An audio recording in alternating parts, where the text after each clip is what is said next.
Saturday Night Live is a major staple in American comedy. Or at least it was before it started to get stale. No itches, no scratch.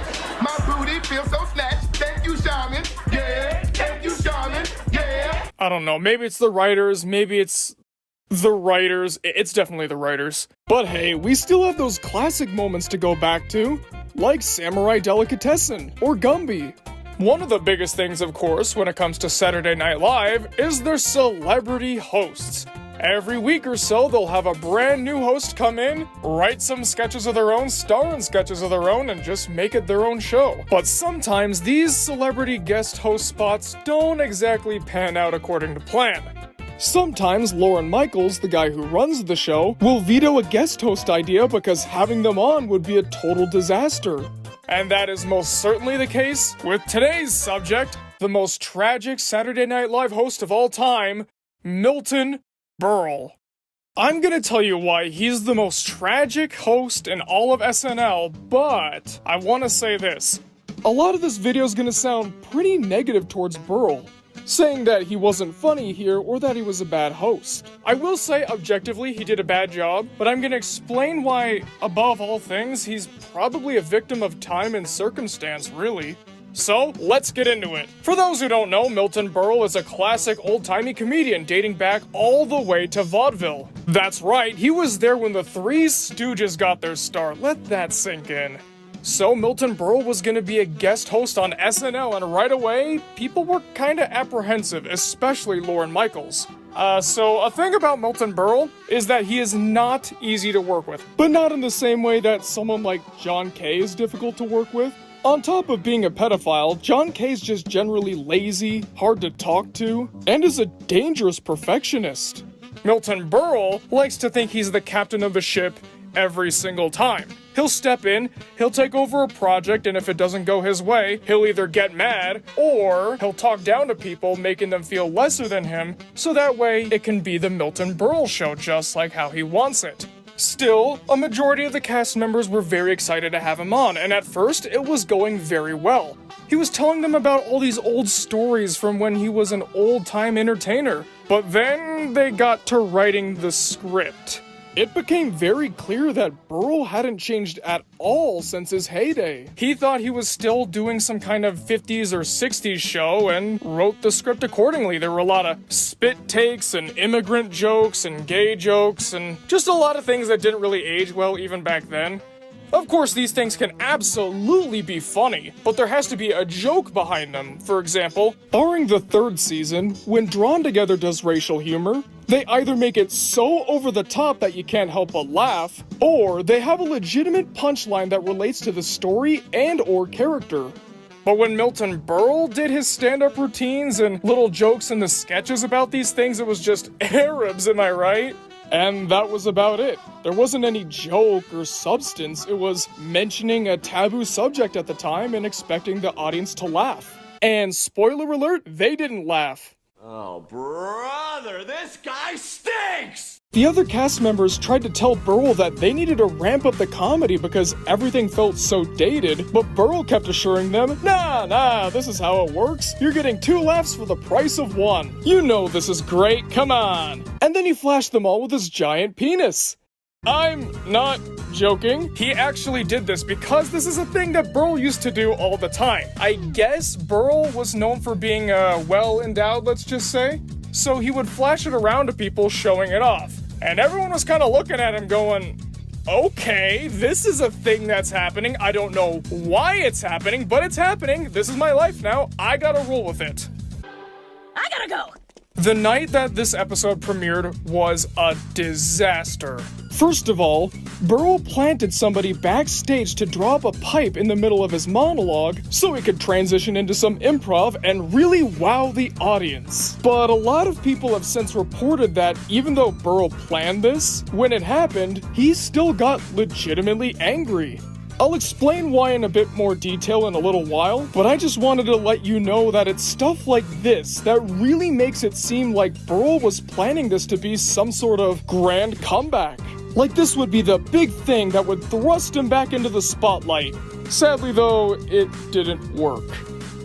Another thing he did was also plant a bunch of people in the balcony to do a standing ovation when he had this pretty heartfelt monologue about show business, and honestly, if I didn't know that this was some kind of vehicle to make him an A-list celebrity again, I would have thought this was a pretty touching moment. A guy looking back on his long career and saying, well, here I am now, with a whole bunch of new comedians ready to take my place. I've had such a great time. But it really amounts to the speech in Arthur Christmas where Santa is saying, oh, I've loved my job and I can't wait for next year, and he refuses to retire. Also, he mentioned more Puerto Rican jokes and Hawaiian jokes, and they did not go over well at all. He had to keep stealing a Rodney Dangerfield joke, asking people for their library cards or if they were hard of hearing because they weren't laughing at all. It got so bad that during this one luau joke he made, that just so happened to be a sexual innuendo, you can see him start to lose his temper.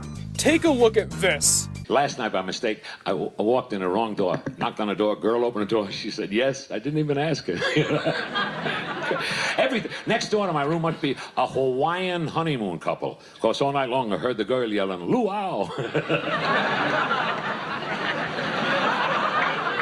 Can I see your library cards tonight, please? Yeah, that's not good. A lot of times when comedians are bombing on stage, they tend to mask it pretty well until they get off stage, then they can let loose. You can see here that Berle isn't used to messing up or not going over well with the audience, so he doesn't know what to do. And I also like to think, this is totally unconfirmed, and now that Milton Berle has since passed on, I think it's impossible to tell, but I think this is when Berle realized that this was not gonna go well. This was gonna be a mess. If these jokes that worked really well back when he was popular were going over poorly, what was gonna happen with the rest of the sketches? And sure enough, they all bombed. First of all, Berle was barely in this episode. He was only in about 3 sketches, and all of them were painful to watch. None of them were funny, none of them were timely, and keep in mind, I love old comedy. The Three Stooges, I Love Lucy, Addams Family, and even Leave It to Beaver. But the stuff in the Milton Berle episode, that's just awkward. For one thing, they're not really jokes, they're stereotypes of jokes. Nothing new, nothing inventive, just the kind of thing that you would tell if you were portraying a parody of old comedians, rather than try to entertain a then current day audience. And secondly, you can tell when a joke in a sketch was written by Berle because the rest of the cast seems to lose their focus and has their energy levels drop by half. No one wants to do this, no one thinks it's funny, but they have to do it anyways because they're under contract. That's never a good sign. And then the episode was over, and that was it. The reviews were extremely negative, and then the episode was never rebroadcast again. You can find it on streaming services and all, but if you're looking for a TV airing, not a chance. And the fallout was so bad that Berle received the extremely rare status of being a host banned from Saturday Night Live. There have only been a couple hosts throughout the entire run of the show that have ever been banned from coming back, and Berle was one of them, and honestly, I think he's the one I feel the worst for. Yeah, Berle kinda tried to take over the show and make it Texaco Star Theater. He showed people his penis. He made some really awkward jokes about gay people and minorities, and not in any way that's really funny. But still, I really feel bad for him because remember when I said he was hoping this was gonna be this big breakthrough and people were gonna care about him again? In the end, it only solidified everyone's opinion that Berle was washed up and had nowhere left to go. This was the nail in the coffin. The same thing happened to Lucille Ball, not with Saturday Night Live, but with another show called Life with Lucy. Lucille Ball just refused again and again to accept the fact that times have changed and people's interests have shifted to something else. So she made a show in the 1980s called Life with Lucy that was basically I Love Lucy again, only this time she's playing the grandmother character instead of the young wife. And it was such a big failure that the network came in to cancel it right in the middle of filming one of the episodes. And after the show was canceled, Lucille Ball became depressed and a recluse and never did anything noteworthy again. And I have a funny feeling that the same thing happened to Milton Berle on Saturday Night Live. As we can see here, because Berle didn't want to admit that his star had gone out, he was constantly surrounded by reminders that he was living in denial. The pipe incident, the spit take scene, the scattered groans from the audience that I'm sure were there. By the end of the night, Berle had to realize that, sure enough, it was time to retire. His modern-day fandom, if you will, was a very niche crowd that couldn't give him the services that he required. And that's one of the biggest problems with success. If you find something that works, you'll become blind to time passing, and to you, you'll always be on top, even if no one else seems to agree. And then when the truth is revealed, it hurts on a devastating level. You can't let it go, you can't roll with the punches, and you can't change. Berle didn't change, so he got left behind. In the years after this episode's premiere, the cast would soften their views on Berle and say exactly what I just said. And that really? They weren't angry at Berle, they just felt sorry for the guy. And I agree, this is a really sad episode of SNL. This whole thing can be described as old man has an existential crisis about his existence, the show. You can point and laugh at him getting actually mad at the pipe dropping incident, or you can laugh at the fact that the only people who stood up for his standing ovation were the people that he paid. But I don't know, I couldn't do it. I just saw this whole thing as a tragedy in more ways than one. But a tragedy of, oh crap, no one cares about me after all. That's the story of Milton Berle, the most tragic host that Saturday Night Live has ever had. So that Milton Berle episode that we did a few months ago was a big hit, so why not talk about another Saturday Night Live tragedy? This one's a tragedy in a different sense. This time you don't really feel bad for the host, no, you feel bad for literally everybody else, even the audience. My friends, welcome to that terrible time when Steven Segal was the guest host of Saturday Night Live. Does that bother you? This episode has gone down in infamy as one of the worst episodes of any television show ever. And I always had a little bit of skepticism to that. I thought, really? An episode of Saturday Night Live could be that bad?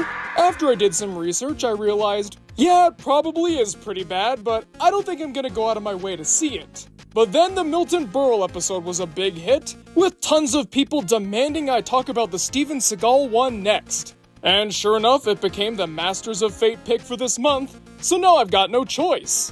I visited my parents one weekend and my dad, against his better judgment, sat down to watch this thing with me and oh man were they right! This was a hot mess. Actually no, hot mess would imply that there's something going on. Something interesting or exciting. This is just a bunch of cold, moldy fish. It's surstrumming. What the hell is this? But what exactly happened and how did the episode end up this bad? Well, I'm gonna explain it all for you right now.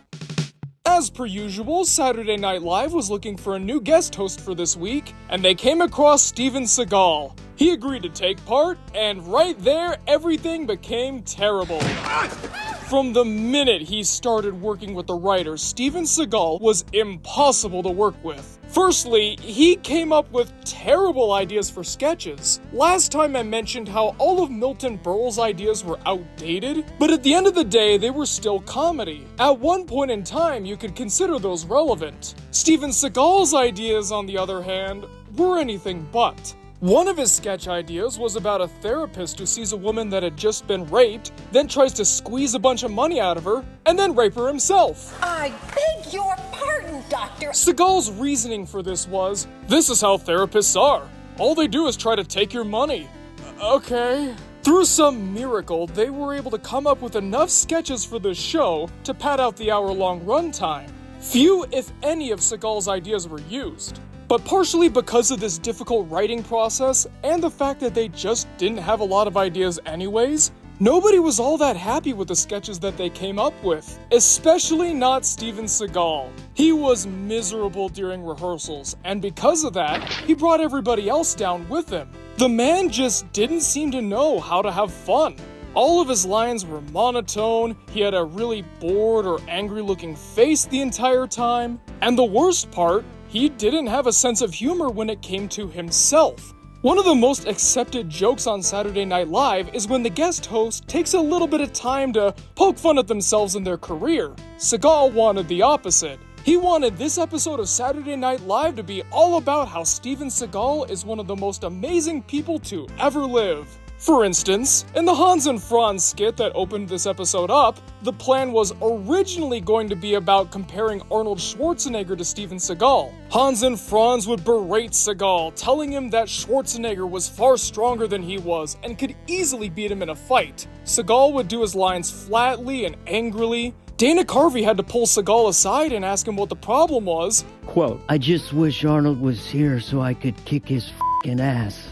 So they had to rewrite the sketch to remove any trace of humor and just talked nicely about Steven Seagal, and he boringly and flatly put Hans and Franz in their place. We taught you that stuff, but it's kind of silly, you know what I'm saying? All right, let's see. All right, put it out. That was one of the two ways that the sketches featuring Seagal would go. What was the other part? Well, if you can't do anything negative or even neutral about the host, then your best bet is to make jokes about what they do best. And for Seagal, that would be hand-to-hand combat, which means that all of the jokes would be about him doing some sort of violent act, punching people, attacking a conference room, throwing people out of windows, that sort of stuff. And while it's funny the first time, it is not funny the 40th. There's a sketch where he plays a disgraced cop and he just beats people up all the time. And then there's this overly long sketch at the end where they're parodying an action movie, which on paper makes sense. Seagal's claim to fame was being in action movies, so trying to poke fun at that would be a great fit, but again, you can't make fun of Steven Seagal. So instead, they just played it straight with a slightly quirky premise. The sketch would have been bad enough, but it just drags and drags. As far as I can tell, this is one of the only two Seagal ideas that made it into the episode, the other being the Andrew Dice Clay bit, which, yeah, painful, but not nearly as painful as this. Trust me, I could go on and on about how that segment's one of the worst things I've ever seen, but I don't have to. Bob Odenkirk did it for me. He wrote a scene, and it's the last scene in the show, and it's like one of his movies, but they tried to do it live. They got some stuntmen to come in. It's insane. There's like this board of directors. There's a bunch of stuntmen in suits. As a viewer, you're like, who are these actors? They're not in the cast. There's like some speech, and then he enters the banquet room and starts beating them up, and it goes on for like 8 minutes. It's the longest scene you've ever seen. And then at the very end, he turns to camera and says, This is what happens when you pollute the planet. and the audience is mystified. Yes, his ideas were bad. Yes, he was inflexible. Yes, he even refused to read cue cards or look at his script. But surely, when it's just him on stage, and when he's fully in control of what's going on, surely he'll let loose a little, right? Of course, I'm talking about the opening monologue. But no, that didn't happen either. The original plan was for him to sing Kung Fu Fighting while beating people up, of course, but instead, Seagal decided to play it completely straight. Once again, establishing the no fun allowed rule while he was on set, and it got so bad that the crew were asking Lorne Michaels if it was too late to get a new host. They all knew that this episode was gonna be awful. Lorne Michaels did as well, but by then, it was too late. Word had gotten around that Seagal was gonna be on the show, and they'd already put too much work into this episode, so they couldn't just fire Seagal, get a new person, write some new sketches, and go from there. They just had to let it go. And boy, did it. Seagal's mood did not change whatsoever when he was on the live stage. And in fact, his delivery and expressions were so bored and flat that he brought the other cast members down with him. If you watch some of the sketches where Seagal's not in them, the cast is up to their usual energy levels, even if the sketches aren't normally as good as they would be. But then when their special guest star comes on stage, everyone's energy levels get cut in half. There was also very few instances of audience laughter, especially in that final segment. People were just confused for the most part. Why was the guest star not putting any effort? Where were all the jokes? Why are these sketches so weird? As soon as the episode was over, Seagal was banned from SNL, never to return.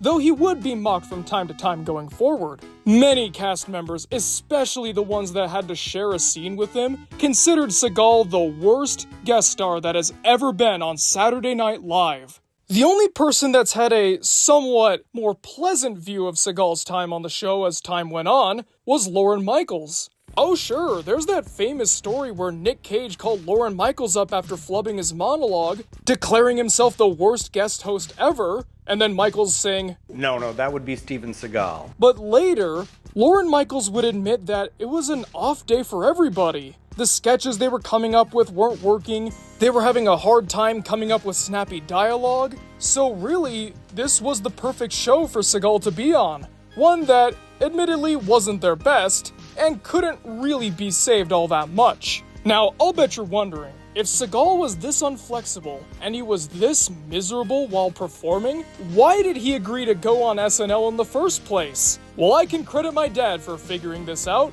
When I was watching it with him, he took particular interest in this part of Segal's monologue. Take a listen. Most of you probably know me from my action-adventure films, Above the Law, Hard to Kill, Marked for Death, stuff like that. My newest film, Out for Justice, which is #1 in the nation right now. So, here's the way we see it. Segal's star was burning really bright, and he wanted to get his name out there just a little bit more and help excite people to go see his new movie, Out for Justice. So, an appearance on Saturday Night Live would be the best way to do it. The show was really popular, it had consistently strong ratings, and it's just comedy. How hard could it be?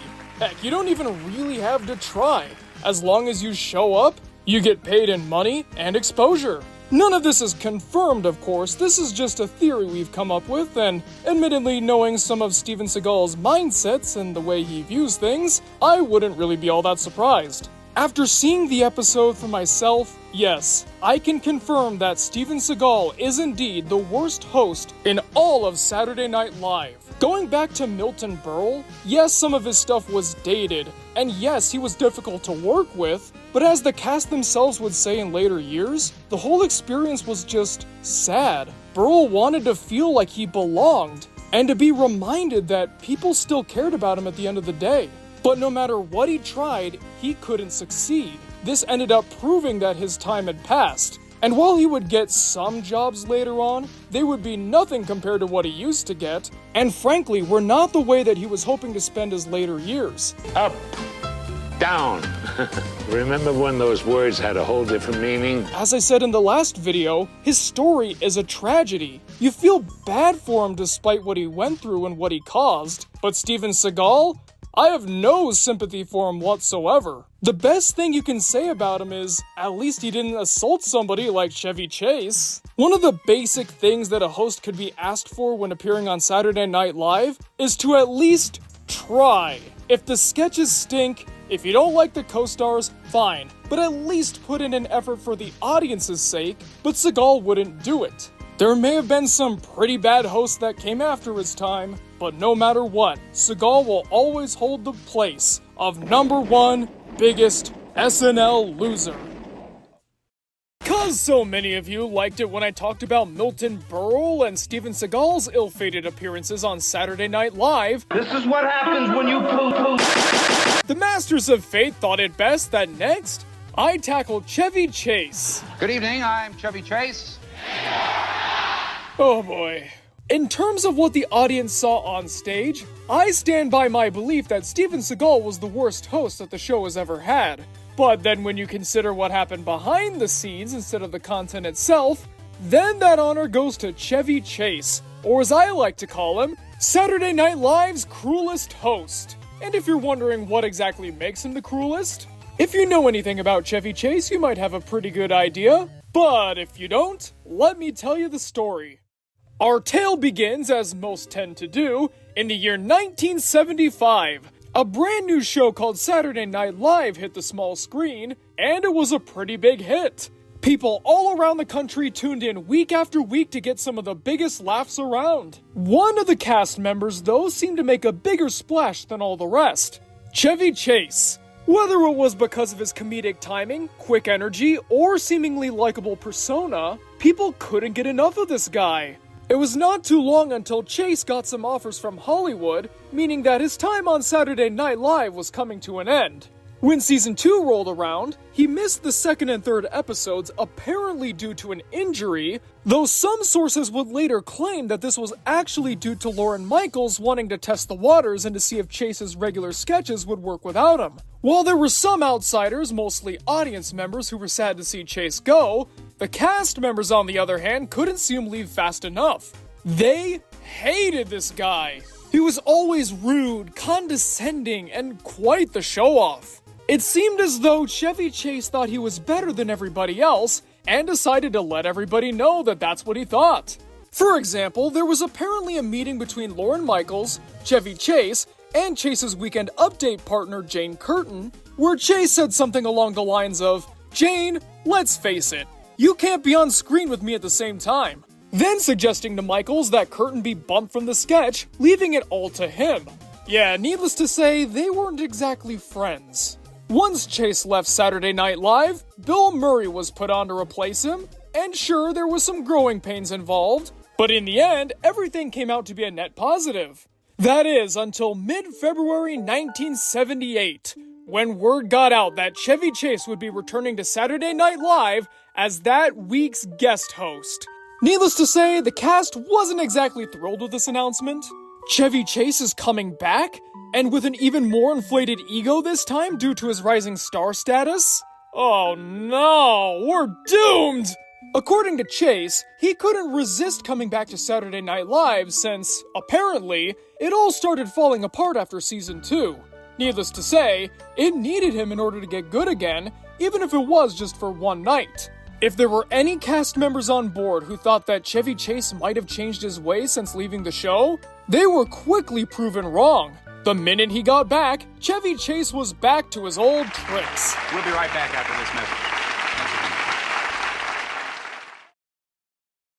The two people most displeased with Chase's actions were apparently John Belushi and Bill Murray. Behind-the-scenes sources state that Belushi was consistently egging Murray on to be the frontman for the case against Chase. Then one day, Murray broke and decided to tell Chase that everybody hated him. What he was doing to everybody wasn't funny, it wasn't constructive, he was just, simply put, being a jerk. And then, it got ugly. Chase and Murray began firing back, making fun of each other's marital issues or facial complexions. And the sniping continued all the way up until showtime on February 18th. Chase being Chase couldn't let Murray get the last laugh, so naturally he decided to take things way too far. He challenged Murray to a fistfight in Belushi's dressing room, and sure enough, it came to blows. It wasn't until Belushi himself had to separate them that they finally stopped. As the two were being escorted away from each other, Murray apparently shouted back at Chase saying, "Medium talent!" Chase had no time to retort. He had to accept that he lost. It was his time to go on stage and start the show. The audience didn't suspect a thing. Nothing really seemed all that off, except for a couple small icy moments between Chase and Murray, but those were hard to pick up on, especially at the time. When discussing this episode, Jane Curtin had this to say. It was that same kind of tension that you would get in a family, and everybody goes to their corners because they don't want to have to deal with the tension. It was uncomfortable. You could understand, there were these two bull mooses going at each other, so the testosterone was surging, Yes. and stuff happens. Naturally, given everybody's negative experience on set, Lorne Michaels decided to step in and prevent Chevy Chase from ever coming back on the show. Nope, that didn't happen. Not only did Chase make some frequent cameos throughout the next few years, but he became a seemingly annual host throughout the mid-80s. During these hosting stints, he would do things like tell Robert Downey Jr. that his dad was burning in hell, or going up to openly gay cast member Terry Sweeney and telling him to start licking his balls. Lick, lick, lick my balls! And speaking of Sweeney, if you didn't think that was enough, Chase also pitched an idea for a sketch where Sweeney plays a gay man with AIDS, and then they weigh him throughout the show. Yeah, an AIDS joke in the 1980s. A little too soon, don't you think? How many sex partners would you say you have in a single year? Between 0 and 5, between 5 and 15, between 15 and 30, or more than 30? To be fair, Lorne Michaels didn't think that was funny either, so he forced Chase to go to Sweeney directly and apologize, but Sweeney claims that the apology he got was far from sincere. Chase thought that what he said was legitimately funny. Once again, Michaels didn't ban Chase and continued to have him on infrequently throughout the years. But then that all changed in 1997. Another new cast and another new batch of fresh meat. Apparently, this is the era where Chase was acting the worst. Whether it was because of his fading fame or the failure of his talk show after only 4 weeks, Chase was seemingly out to get everybody. Nobody was safe from his quote-unquote jokes. Thank you, Lauren. He would ask female writers for hand jobs, he would constantly poke and prod everybody when they told him to stop. Please. All right. And then, allegedly, these problems all came to a head when Chase slapped Sherry O'Terry on the back of the head. Now, I had to preface that with allegedly because while this is commonly spread around throughout the internet as the reason for Chevy Chase's ban, there doesn't seem to be any actual source to back it up. There's just people reporting on the urban legend. In 1997, he returned to host SNL, where Will Ferrell said he told a female cast member to give him a hand job, and he slapped Sherry O'Terry on the back of the head, so he was banned from ever returning. So, maybe this happened, maybe not. I wouldn't put it past him, after all, he has slapped other people before. And he slapped me across the face, like really hard. Contrary to what many sites like Screen Rant might have you believe, Chevy Chase is actually not banned from Saturday Night Live, even to this day. Lorne Michaels himself has gone on record saying that any sort of claims are just stupid. But if you're wondering why Chase has never hosted again since, Lorne Michaels will tell Chase that apparently he's too old to be on the show. Though, as Chase rightly points out, to this day there are several guest hosts even older than he is that get to come on the show. Simply put, Lorne Michaels doesn't want to ban Chase. They've been through so much together and he can't turn his back on a friend. Sure, he'll prevent him from hosting ever again, but he'll still extend the offer for a cameo whenever the timing seems right. Even if Chevy Chase is very open about how much he hates the new stuff of Saturday Night Live. Honestly though, same. So, at least to me, it seems like the reason Chevy Chase was never formally banned from the show was because, well, as the old Hollywood cliche goes, he's friends with the producer. Powerful friends can do powerful things, including overlooking all the terrible things he would do. Maybe it's just the way I'm interpreting things, but it seems like Lorne Michaels is very eager to make excuses for Chevy Chase's behavior. He says that the reason people hate Chase is because of his comedy, how he's mostly trying for shock humor and that was okay back then, but now, it's a different era where that doesn't age all too well. So that answers the question. Yes, Chase legitimately thinks that slapping people on the back of the head or sexually harassing people is funny. This is also backed up by numerous cast member accounts stating that whenever Chase would be cruel to somebody, especially later on, he would usually follow it up with a smile and a laugh, clearly thinking that what he said was hilarious. Michaels says that the comedy doesn't age well, but keep in mind, when he was a guest host in 1978, people didn't find his antics funny back then either. Heck, they didn't even find them funny when he was on the show back when it first came on.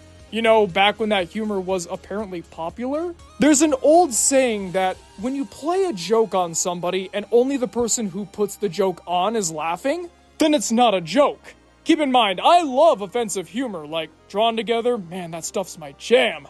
But again, those are actual jokes, that's humor. Chase was not using legitimate humor when he was interacting with those behind the scenes. What's especially strange to me is that there have been other people who've been banned from the show for a lot less. Like Frank Zappa, who switched songs in the middle of his performance, or Milton Berle for just not using relevant comedy.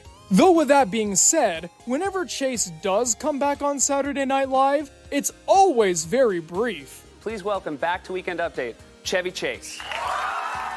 I guess it's because Michaels knows that no matter how much he might like Chase and how much he might be loyal to him, nobody else seems to feel the same way. The closest you might get are Dana Carvey, who said that Chevy Chase was the only person to console him when his show got canceled, or, funny enough, Bill Murray. Yeah, Bill Murray and Chevy Chase are now great friends due to appearing in Caddyshack together. So, yeah, I guess make of that what you will.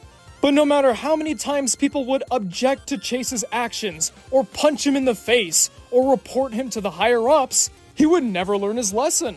That's because he didn't want to. Chase is notorious for having an overinflated ego, so naturally, he's not the one out of touch. It's everybody else who's wrong. And it's not gonna change anytime soon.